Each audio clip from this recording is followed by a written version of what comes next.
Hello everyone, स्वागत है आप सभी का हमारे YouTube channel Indian Ayurvedic doctor पे। आज आपकी सेकंड क्लास है। फर्स्ट क्लास में हमने आर्तव व्यापति के बारे में और असर्ग दर के बारे में पढ़ लिया था। तो अब शुरू करते हैं आज सेकंड क्लास में। आर्तव व्यापति चल रहे हैं ये, जिसमें पहला है एमेनोरिया, जिसे बोलते हैं अनार्तव। ये आपके 10 नंबर का क्वेश्चन आता है, फिक्स क्वेश्चन है। ठीक है, अनार्तव या फिर एमेनोरिया का मतलब क्या होता है?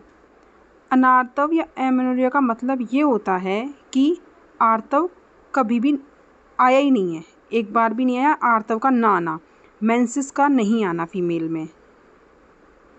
ठीक है, उसके जीवन चक्र में कभी भी या तो मेंसेस आया नहीं या फिर कुछ ड्यूरेशन के लिए आया था, उसके बाद वो आया नहीं है, तो वो होता है अनार्तव। देखते हैं, एब्सेंस ऑफ मेंस्ट्रुएशन यानी कि मेंस्ट्रुअल साइकिल का एब्सेंट होना क्या कहलाता है? एमेनोरिया कहलाता है।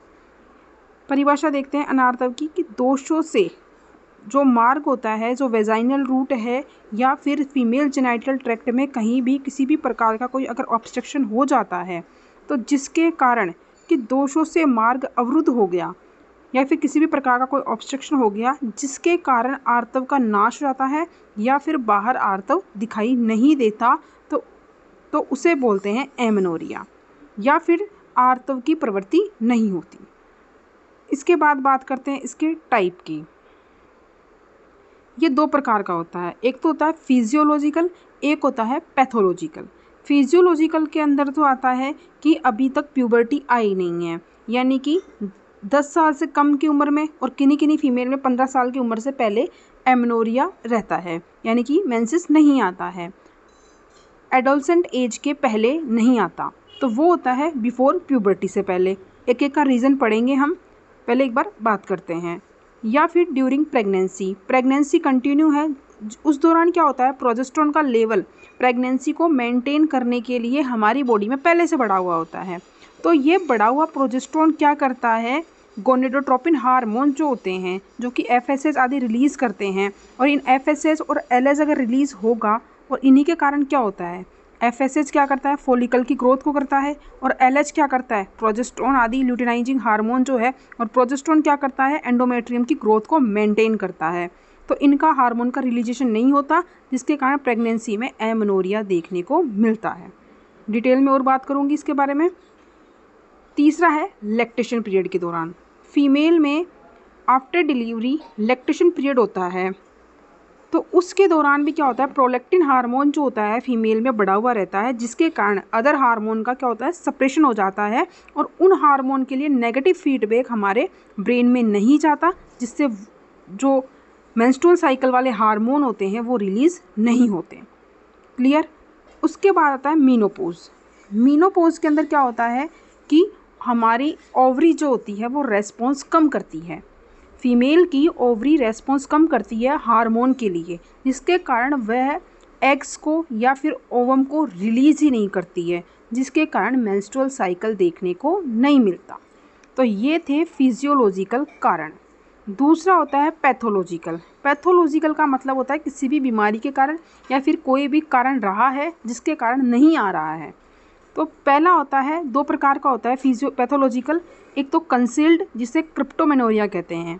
कंसील्ड का मतलब ये होता है कि आर्तव आ तो रहा है लेकिन वो छुपा हुआ है, यानी कि पाथ में किसी भी प्रकार का कोई ऑब्स्ट्रक्शन है जिसके कारण वो बाहर नहीं आ पा रहा है, वहीं तक रह गया है।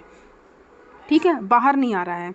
तो या तो हो सकता है कि कॉन्जेनाइटल मालफॉर्मेशन हो, यानी कि फीमेल जब जन्म हो रहा था या गर्भाशय में थी, तो उसी के दौरान उसके जनन अंग जो है वो विकसित नहीं हुए हों, या डेवलपमेंट पूरी तरह से नहीं हुआ हो, या तो ओवरी विकसित नहीं मिलेगी, या फिर वेजाइना सेप्टेड, यानी कि वेजाइना के अंदर सेप्टेड रहेगा वेजाइना, या फिर क्या बोलते हैं, फेलोपियन ट्यूब विकसित नहीं मिलेगी, यानी मतलब फीमेल जेनिटल ट्रैक्ट में कहीं ना कहीं किसी भी प्रकार की कोई दिक्कत रहती ही है।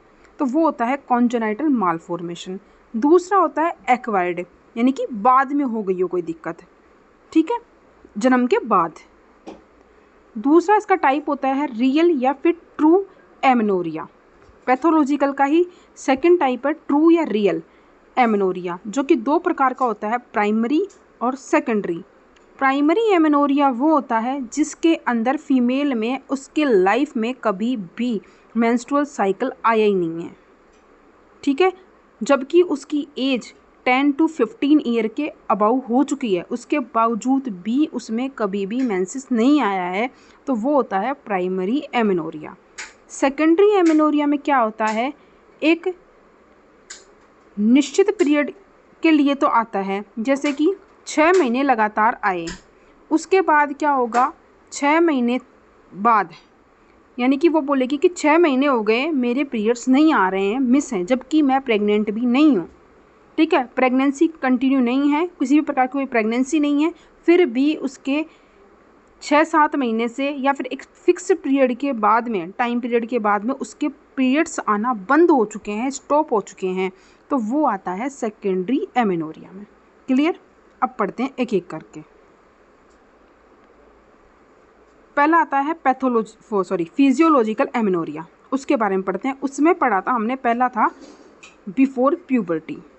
बिफोर प्यूबर्टी के अंदर क्या होता है कि प्यूबर्टी नहीं होती तो उससे पहले जो हमारे बॉडी के अंदर जो हार्मोन होते हैं उनका प्रोडक्शन लो होता है। जो GnRH हार्मोन है, गोनेडोट्रोपिन रिलीजिंग हार्मोन, उसका प्रोडक्शन कम रहता है। उस प्रोडक्शन के कम के कारण ना तो FSH बनेगा ना LH बनेगा, इनका सीक्रेशन नहीं होगा, और इनका सीक्रेशन नहीं होगा तो ओवरी से फॉलिकल नहीं बनेंगे, तो फॉलिकल जो होंगे वो मैच्योर नहीं होंगे, और सीधी सी बात, अगर फॉलिकल मैच्योर नहीं होंगे तो ओव्यूलेशन नहीं होगा, ओव्यूलेशन नहीं होगा तो एंडोमेट्रियम का निर्माण नहीं होगा, एंडोमेट्रियम का निर्माण नहीं होगा तो एमेनोरिया रहेगा। क्लियर? तो GnRH के लो प्रोडक्शन के कारण FSH, LH आदि जो भी हार्मोन हैं जो कि मेंस्ट्रुअल के लिए ज़रूरी होते हैं वो नहीं होंगे रिलीज़, तो जिसके कारण ओवेरियन फॉलिकल नहीं बनते हैं, और जिसके कारण लो लेवल होता है, एस्ट्रोजन का भी लेवल लो होगा। और एस्ट्रोजन क्या करता है, मेंटेन करता है किसकी थिकनेस को, एंडोमेट्रियम की थिकनेस को मेंटेन करता है, एंडोमेट्रियम की थिक बनाता है एस्ट्रोजन, ठीक है। और जैसे ही मेंस्ट्रुअल साइकिल होता है क्या होता है, एस्ट्रोजन और प्रोजेस्टेरोन का लेवल क्या हो जाता है, लो हो जाता है, तो एंडोमेट्रियम की शेडिंग देखने को मिलती है, ठीक है। तो यही होता है, तो लो लेवल ऑफ एस्ट्रोजन होगा तो एंडोमेट्रियम की ग्रोथ नहीं होगी, एंडोमेट्रियम की ग्रोथ नहीं होगी तो एमेनोरिया देखने को मिलेगा। Clear? Second, during pregnancy. Pregnancy के दौरान क्या होता है ना कि एक तो गोनेडोट्रोपिन और एस्ट्रोजन हार्मोन, इनका लेवल जो है, प्रोडक्शन जो है वो ज़्यादा होता है, और प्रोजेस्टेरोन हार्मोन जो कि प्रेगनेंसी को मेंटेन करता है, इन हार्मोन का लेवल ज़्यादा होता है। इन हार्मोन का लेवल इतना ज़्यादा होता है, प्रोडक्शन इतना ज़्यादा होता है कि GnH हार्मोन, यानी गोनेडोट्रोपिन रिलीजिंग हार्मोन, इनका सप्रेशन हो जाता है, यानी कि FSH, LH है, इनके लिए किसी भी प्रकार का कोई नेगेटिव फीडबैक पिट्यूटरी ग्लैंड में नहीं जाता है, जिसके कारण कोई नेगेटिव फीडबैक अगर पिट्यूटरी ग्लैंड में नहीं जाएगा तो पिट्यूटरी को कैसे पता चलेगा कि मुझे FSH रिलीज करना है, मुझे LH रिलीज करना है, तो वो हार्मोन रिलीज करती ही नहीं है, जिसके कारण क्या होता है, प्रेगनेंसी के दौरान एमेनोरिया देखने को मिलता है। तीसरा, ड्यूरिंग लैक्टेशन। लैक्टेशन पीरियड के दौरान क्या होता है, प्रोलैक्टिन जो हार्मोन है जो मिल्क में होता है उसका जो होता है क्या होता है, लेवल बढ़ जाता है, ठीक है। उसके कारण क्या होता है, FSH के रेस्पॉन्स को इनहिबिट करती है, कि FSH का जो रेस्पॉन्स होता है, FSH का काम होता है फॉलिकल को मैच्योर करना, तो FSH हार्मोन जो होगा वो इनहिबिट हो जाएगा, यानी उसके लिए नेगेटिव फीडबैक नहीं जाएगा पिट्यूटरी ग्लैंड के पास में कि FSH हार्मोन रिलीज करना है, ठीक है, तो वो इनहिबिट हो गया, और एस्ट्रोजन क्या होगा, लो रहेगा, तो एंडोमेट्रियम क्या होगी, बनेगी नहीं, एंडोमेट्रियम ज़्यादा ग्रोथ नहीं होगी एंडोमेट्रियम की, तो उसके कारण क्या होगा, एमेनोरिया देखने को मिलता है। क्लियर? मीनोपोज। मीनोपोज के दौरान क्या होता है कि ओवरी जो होती है वो रेस्पॉन्स कम करती है, रेस्पॉन्स में कमी आ जाती है। इससे क्या होगा, GnRH जो गोनेडोट्रोपिन रिलीजिंग हार्मोन है वो स्टिमुलेशन नहीं होंगे, यानी कि ओवरी उनके लिए कोई भी प्रकार का स्टिमुलेशन नहीं देगी, तो उससे क्या होगा, कोई फॉलिकल प्री मैच्योर फॉलिकल रहेंगे, फॉलिकल मैच्योर नहीं होंगे, और उसके कारण क्या होता है, एमेनोरिया देखने को मिलता है। तो ये था आपका फिजियोलॉजिकल एमेनोरिया। क्लियर? सेकंड है पैथोलॉजिकल एमेनोरिया। पैथोलॉजिकल एमेनोरिया में पहला पढ़ते हैं हम कंसील्ड या क्रिप्टोमेनोरिया। कंसील्ड या क्रिप्टोमेनोरिया क्या होता है कि हर महीने मेंस्ट्रुअल साइकिल तो आता है, ठीक है, हर महीने मेंस्ट्रुअल साइकिल तो आता है, लेकिन यानी कि ब्लीडिंग भी होती है, शेडिंग भी होती है, लेकिन वो बाहर नहीं आ पाता क्योंकि किसी तरह का वहाँ पे क्या होता है, ऑब्स्ट्रक्शन रहता है, तो उस वजह से। तो एंडोमेट्रियम की पीरियोडिक शेडिंग या फिर ब्लीडिंग तो होती है, परंतु जेनिटल ट्रैक्ट में क्या होता है, किसी भी प्रकार का कोई मैकेनिकल ऑब्स्ट्रक्शन होता है, या कोई अर्बुद हो गया या फिर सेप्टेट हो गई वेजाइना, इस तरह का कोई ऑब्स्ट्रक्शन रहता है जिसके कारण वेजाइना से मेंसेस फ्लो बाहर नहीं हो पाता, तो वो होता है क्या, कंसील्ड या क्रिप्टोमेनोरिया।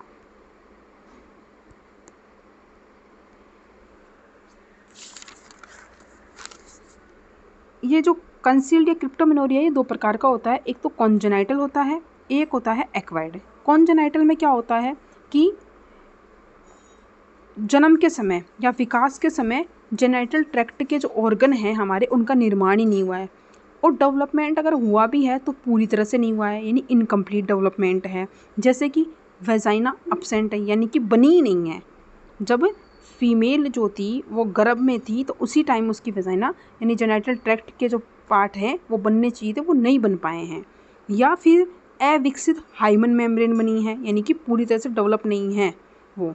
या फिर ट्रांसवर्स वेजाइनल सेप्टम देखने को मिलेगा, या फिर atresia of upper 1/3 of vagina, या फिर लोअर 1/3 जो सर्विक्स होती है उसके अंदर अट्रेशिया देखने को मिलता है हमें, ठीक है। एक्वायर्ड में क्या होगी, सर्वाइकल स्टिनोसिस, यानी कि जो सूचीमुखी योनि वापस पढ़ेंगे ना वो यही है, यानी कि पिन होल वेजाइना, यानी कि ओजाइना के अंदर जो वो होल होता है वो इतना बड़ा नहीं होता कि जिसके द्वारा मेंसेस फ्लो बाहर आ सके, जिसके कारण मेंसेस फ्लो बाहर नहीं आ पाता उस पिन होल वेजाइना के कारण, ठीक है।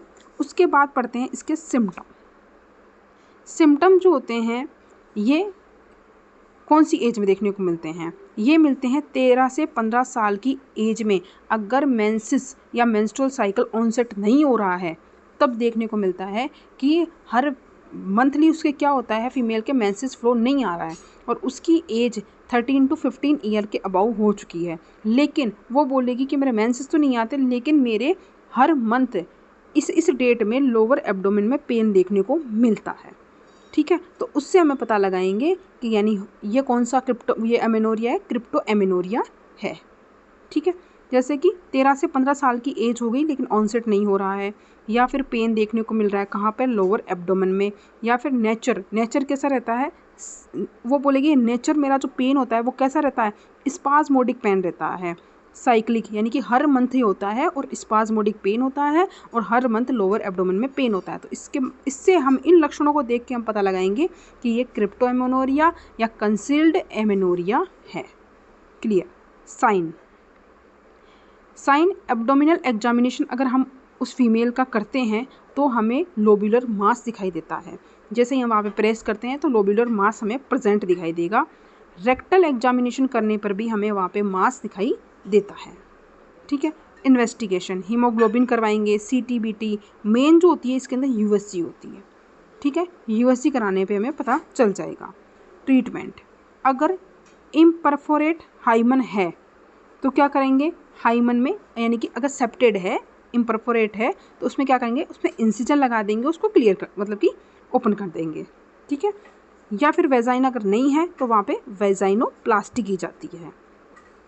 और अगर पिन होल सर्विक्स है या फिर पिन होल वेजाइना है तो उसका क्या किया जाता है, डायलेटेशन किया जाता है, यानी कि उसको विस्फारित किया जाता है, ठीक है। और वहाँ पे उसे एंटीबायोटिक्स आदि दी जाती है इन्फेक्शन से बचने के लिए। क्लियर। ये था कंसील्ड या फिर क्रिप्टोमेनोरिया।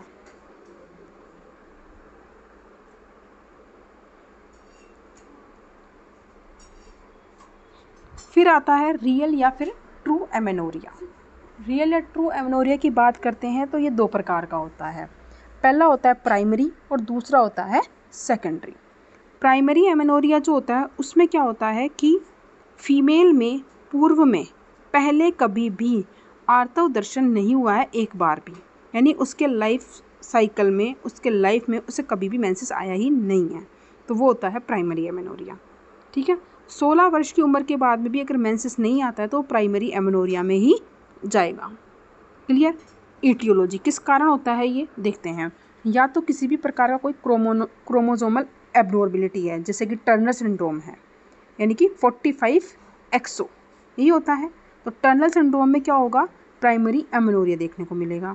या फिर किसी भी तरह का कोई कॉन्जेनाइटल माल फॉर्मेशन या फिर एनाटोमिकली डिफेक्ट है, जिस तरह से जैसे कि हमने भी पढ़ा पीछे कॉन्जेनाइटल में, वेजाइना क्या थी, सेप्टेट थी, हाइमन क्या थी, अविकसित थी, वेजाइना क्या थी, अब्सेंट थी। तो इसी तरह से फिजियोलॉजिकल के अंदर ही आता है, साइकोलॉजिकल में ये आता है कि किसी भी तरह का उसे कोई स्ट्रेस है या कोई एंजाइटी है, तो उस वजह से क्या हो सकता है, प्राइमरी एमेनोरिया देखने को मिलता है।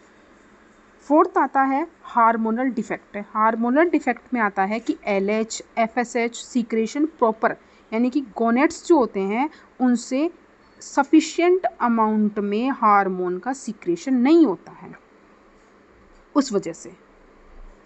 या फिर पांचवा हो सकता है किसी प्रकार की कोई बीमारी हो, जैसे थायराइड है उसे, या फिर डायबिटीज़ है, इन सब के कारण होता है। इन्वेस्टिगेशन की बात करते हैं हम, डायग्नोसिस करेंगे इसका इम्पोर्टेंट डायग्नोसिस ही है, वो देखेंगे। सबसे पहले इन्वेस्टिगेशन देखते हैं कि उस वुमेन की क्या लेनी है, हमें हिस्ट्री लेनी है, हीमोग्लोबिन करवाना है, हो सकता है उसमें ब्लड की कमी हो उस वजह से नहीं आ रहा है, तो HB भी देखना है, किसी प्रकार का कोई इन्फेक्शन तो नहीं है, इसलिए ESR करवाना है, TLC DLC करवाते हैं, यूरिन का एग्जामिनेशन करते हैं, USG करवाते हैं, CT स्कैन, MRI ये सभी करवा लेते हैं। या फिर एंडोमेट्रियल बायोप्सी, यानी किसी भी तरह का कोई एंडोमेट्रियम आदि का कोई टिश्यू लेके उसको हिस्टोलॉजिकल एग्जामिनेशन के लिए लैब में भेजा जाता है, ताकि किसी प्रकार का कोई ट्यूमर वगैरह तो नहीं है इसका पता चल जाए। एक्सरे करवाया जाता है और थायराइड टेस्ट किया जाता है कि अगर थायराइड की बीमारी है तो थायराइड टेस्ट करवाते हैं। उसके बाद में थेरेपेटिक हार्मोनल टेस्ट जो कि इम्पोर्टेंट होते हैं। एक होता है PCT टेस्ट, यानी कि प्रोजेस्टेरोन चैलेंज टेस्ट। दूसरा होता है एस्ट्रोजन प्रोजेस्टेरोन चैलेंज टेस्ट। और तीसरा होता है LH FSH रेशियो का पता लगाना। क्या होता है डिटेल में पढ़ेंगे इसके बाद।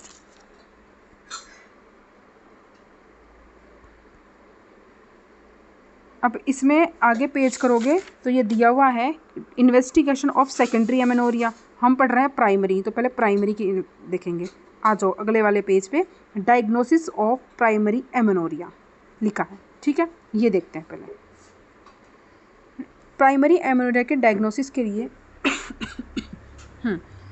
सबसे पहले नॉर्मल सेकेंडरी सेक्सुअल कैरेक्टर अगर उस फीमेल में है तो, और यानी कि सेकेंडरी सेक्सुअल कैरेक्टर के आधार पर हम ये एग्जामिनेशन करेंगे।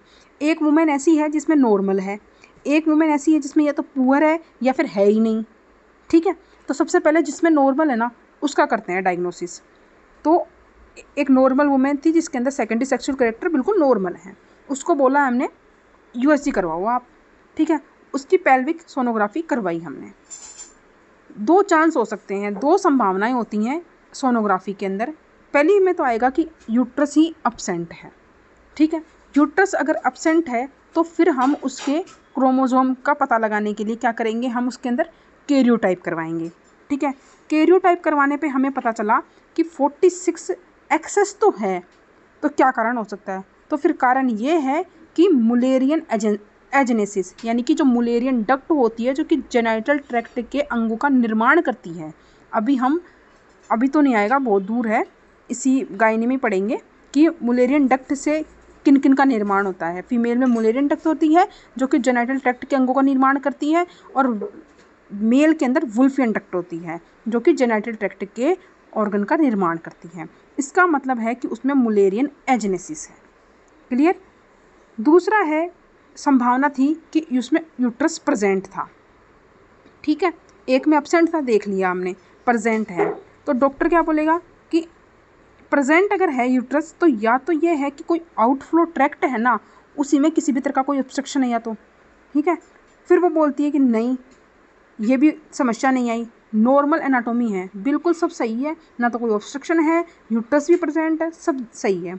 फिर हम करवाएंगे FSH, LH, TSH और प्रोलैक्टिन हार्मोन का एस्टिमेशन करवाने के लिए टेस्ट करवाएंगे, ठीक है। कैसे करवाएंगे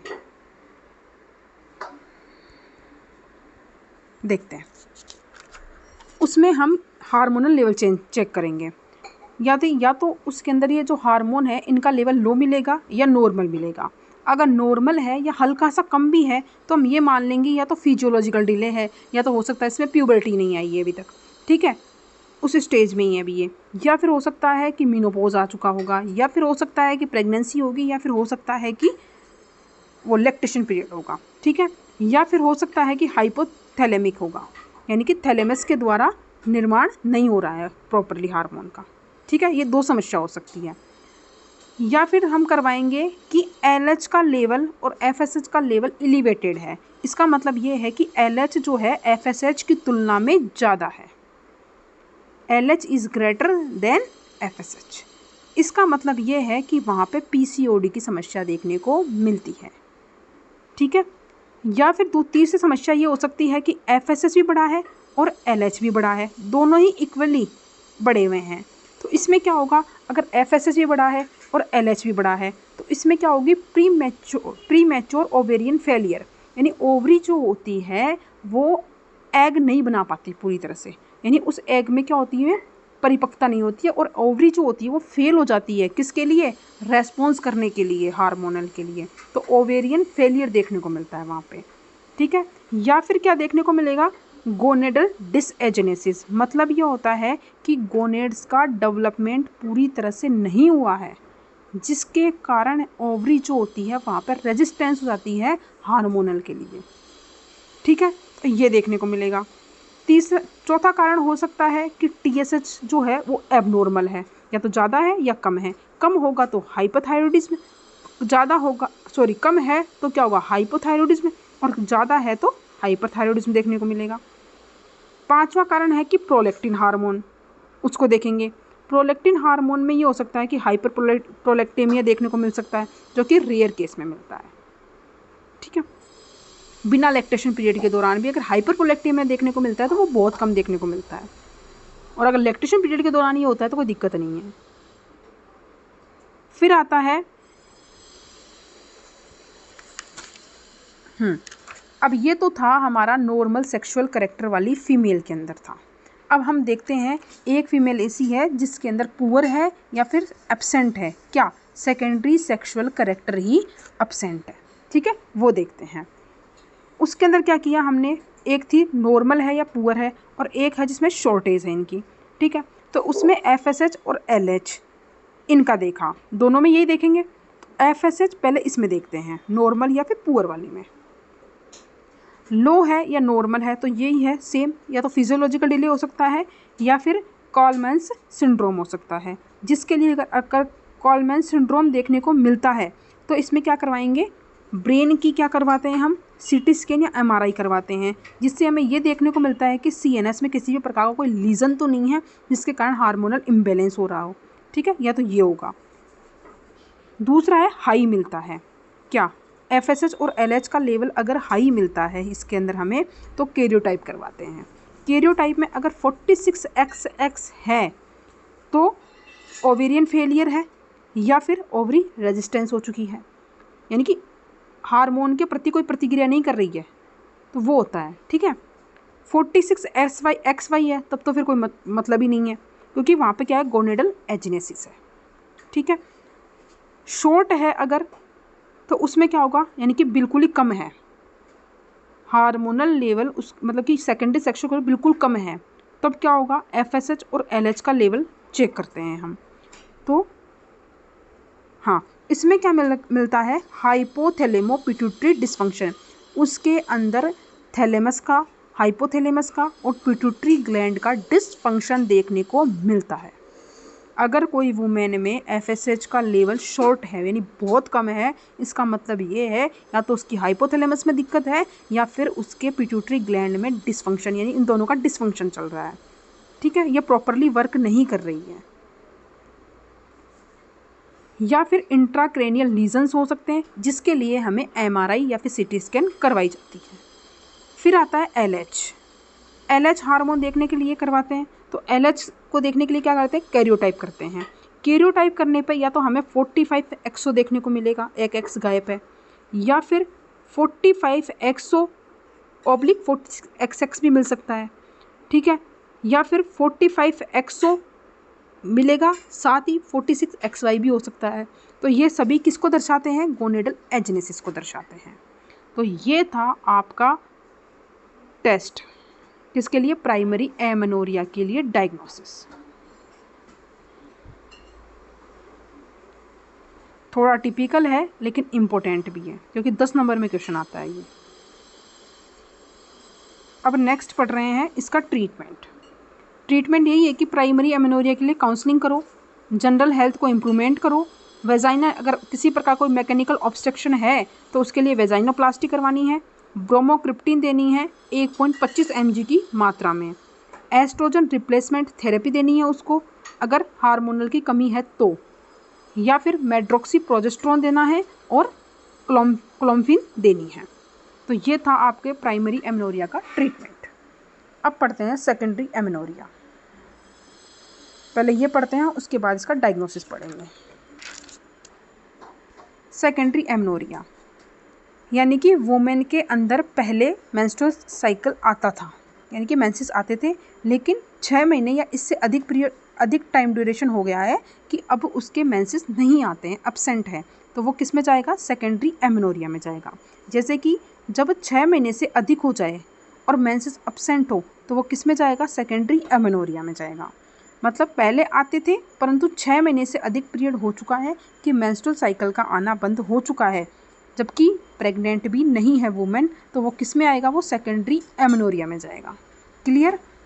अब पढ़ते हैं ईटियोलॉजी। ईटियोलॉजी में पढ़ते हैं सबसे पहले फिजियोलॉजिकल कोज हो सकता है किसी प्रकार का कोई, या फिर कॉन्जेनाइटल मालफॉर्मेशन हो सकता है जिसके कारण अब आना बंद हो गए हों, ठीक है, या फिर किसी भी प्रकार का कोई ट्यूमर हो गया हो, कोई फाइब्रॉइड हो गया हो, किसी प्रकार कोई पॉलिप हो गया हो यूट्रस के अंदर, उस वजह से हो सकता है, या फिर पिट्यूटरी कोज हो सकते हैं, पिट्यूटरी कोज के कारण हार्मोनल लेवल इम्बैलेंस हो गया हो उसके वजह से हो सकता है, या फिर ओवेरियन कोज, ओवरी के अंदर PCOD हो गई हो, प्रीमेच्योर फॉलिकल हो गए हो, ओवरी ने रेस्पॉन्स करना बंद कर दिया हो, तो ये कारण हो सकते हैं।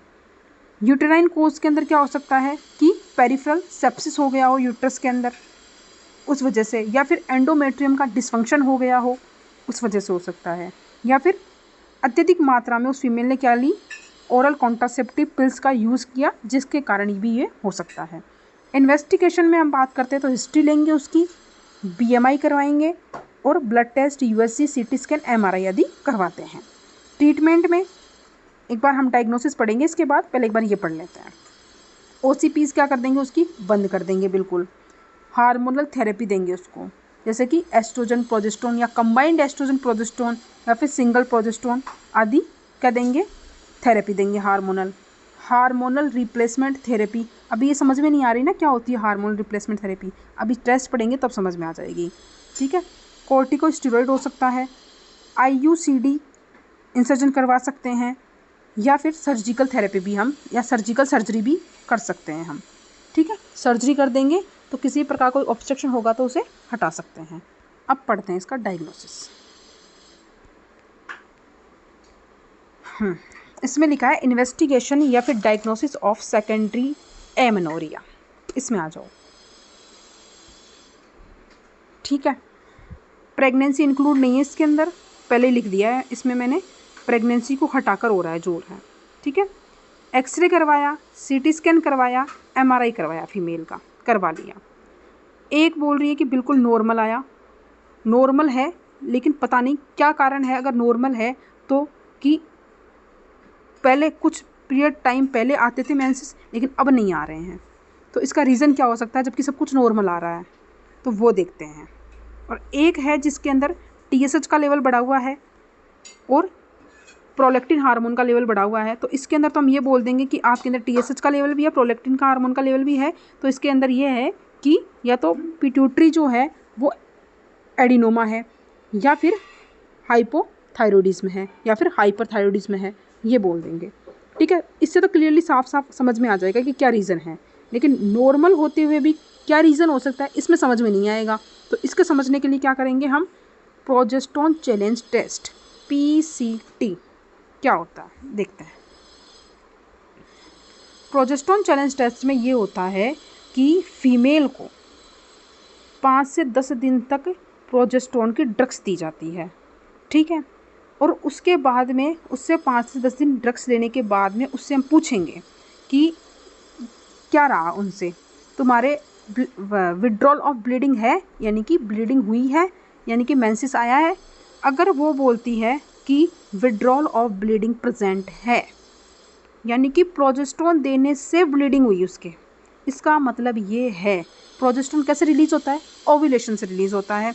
इसका मतलब उसमें एन ओव्यूलेशन की कंडीशन है, उसमें ओव्यूलेशन हो ही नहीं रहा, ठीक है। तो उससे क्या होगा, अगर प्रोजेस्टेरोन चैलेंज टेस्ट के अंदर फीमेल को प्रोजेस्टेरोन ड्रग देने के बाद में ब्लीडिंग विड्रॉल प्रेजेंट है, यानी कि ब्लीडिंग अक्कर, यानी कि ब्लीडिंग हो रही है, इसका मतलब ये है कि उसके अंदर एन ओव्यूलेशन देखने को मिला है, यानी कि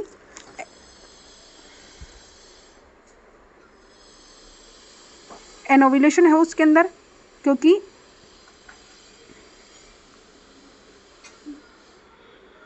एक सेकंड समझाती हूँ।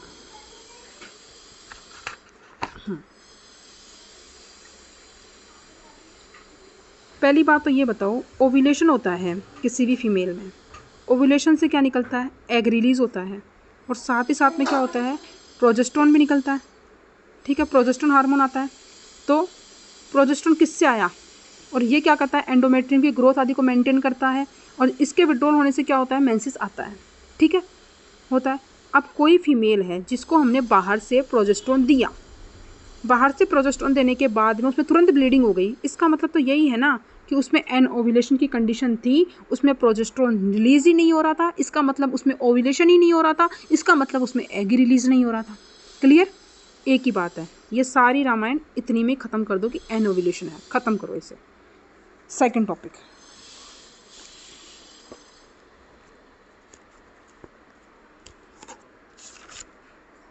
अगर वो फीमेल बोलती है कि विड्रॉल ऑफ ब्लीडिंग अब्सेंट है, यानी कि हुई नहीं है उसके अंदर, इसका मतलब ये है कि उसमें प्रोजेस्टेरोन तो ठीक चल रहा है, लेकिन या तो उसमें एस्ट्रोजन की कमी है, या फिर उसके अंदर आउटफ्लो में कोई ना कोई प्रकार का ऑब्स्ट्रक्शन है। ये दो ही कंडीशन हो सकती है। या फिर इसमें मैंने क्या लिख रखा है, लॉस ऑफ प्रोजेस्टेरोन रिसेप्टर, या फिर प्रोजेस्टेरोन का जो रिसीव करने का जो रिसेप्टर है उस फीमेल में कम है, या फिर उस पेशेंट की जो एंडोमेट्रियम है वो जो है वो क्या है, डिजीज्ड है, यानी कि रेस्पॉन्स नहीं करिए, डिसफंक्शनल है, यही हो सकते हैं। इसके लिए हमने क्या किया, एस्ट्रोजन कम था उसके अंदर, एस्ट्रोजन की कमी थी, प्रोजेस्टेरोन उसमें नॉर्मल था, उसमें हमने करवाया एस्ट्रोजन प्रोजेस्टेरोन चैलेंज टेस्ट। इस बार हमने उसको एस्ट्रोजन और प्रोजेस्टेरोन दोनों को मिला के कंबाइंड ड्रग दी हमने, और उसके बाद में उससे 5 से 10 दिन बाद में हमने उसे बुलाया और उससे पूछा कि बताओ आपकी ब्लीडिंग है या नहीं है। फिर उसने हमें बोला कि no bleeding, there is no bleeding, कोई ब्लीडिंग नहीं है। इसका मतलब यह है कि उसकी जो एंडोमेट्रियम है वो फंक्शनिंग नहीं है, यानी कि नॉन फंक्शनिंग एंडोमेट्रियम वहाँ पे देखने को मिलेगी, ठीक है। या फिर आउटफ्लो में किसी भी प्रकार का कोई ऑब्स्ट्रक्शन हो सकता है। फिर हमने क्या करवाया, ब्लीडिंग अक्कर, कोई फीमेल बोलती है कि ब्लीडिंग हो रही है,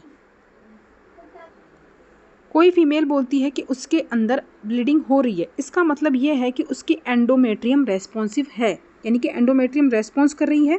उसके अंदर इतनी सी दिक्कत थी कि उसके अंदर E2 का प्रोडक्शन लो था, यानी कि एस्ट्रोजन का प्रोडक्शन लो था, जो कि हमने बाहर से दिया तो इसकी ब्लीडिंग होने लग गई, यही हुआ इसका मतलब, ठीक है।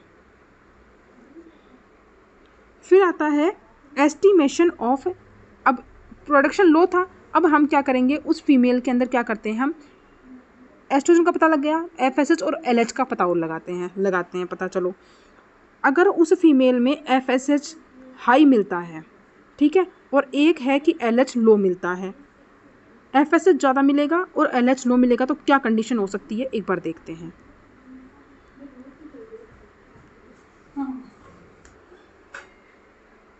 ठीक है, हाई लेवल मिला उसके अंदर, तो इसका मतलब ये है कि ओवरी E2 रिलीज़ नहीं कर रही है। अगर FSH का लेवल उसके अंदर हाई मिला है तो ओवेरियन फेलियर, ओवेरियन फेलियर का मतलब है कि ओवरी रेस्पॉन्स नहीं कर रही है, ओवरी जो है वो एस्ट्रोजन का रिलीजेशन नहीं कर रही है, एस्ट्रोजन हार्मोन रिलीज़ नहीं कर रही है, और वो किसी भी प्रकार का कोई FSH के लिए कोई रेस्पॉन्स नहीं दे रही है, तो या तो उसके कारण एमेनोरिया हो सकता है, या फिर रेजिस्टेंस ऑफ यानी कि रेजिस्टेंस है ओवेरियन सिंड्रोम पाया जाता है उसके अंदर। ये पाया जाता है 30 की एज जिसकी 30 से ज़्यादा है उन फीमेल में पाया जाता है। तो उसके अंदर क्या करवाया जाता है, अगर ये कंडीशन पाई जाती है तो कैरियोटाइप करवाया जाता है।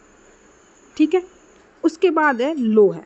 तो लो है तो या तो ये हो सकता है कि अगर LH का लेवल उसमें लो मिलता है तो इसका मतलब ये है कि या तो हाइपोथैलेमिक कंडीशन है उसके अंदर, हाइपोथैलेमस से निकलने वाले हार्मोन जो हैं वो कम निकल रहे हैं, या फिर पिट्यूटरी की लीजन है, या फिर पिट्यूटरी डिसफंक्शन पाया जाता है। उसके लिए हम GnRH डायनामिक टेस्ट करवाते हैं। अगर ये पॉजिटिव पाया जाता है तो इसका मतलब है दोनों में से एक ही कारण होगा, लो का कारण एक ही है, या तो पिट्यूटरी वाला या हाइपोथैलेमस वाला। ठीक है, अगर GnRH टेस्ट पॉजिटिव आता है तो इसका मतलब ये है कि हाइपोथैलेमस वाला रीज़न है, और अगर नेगेटिव आता है GnRH टेस्ट डायनामिक टेस्ट, इसका मतलब ये है कि पिट्यूटरी का कारण है। किसके लिए, LH हार्मोन के लो के लिए। ठीक है, तो ये था आपका एमेनोरिया। बाकी पढ़ते हैं नेक्स्ट क्लास में।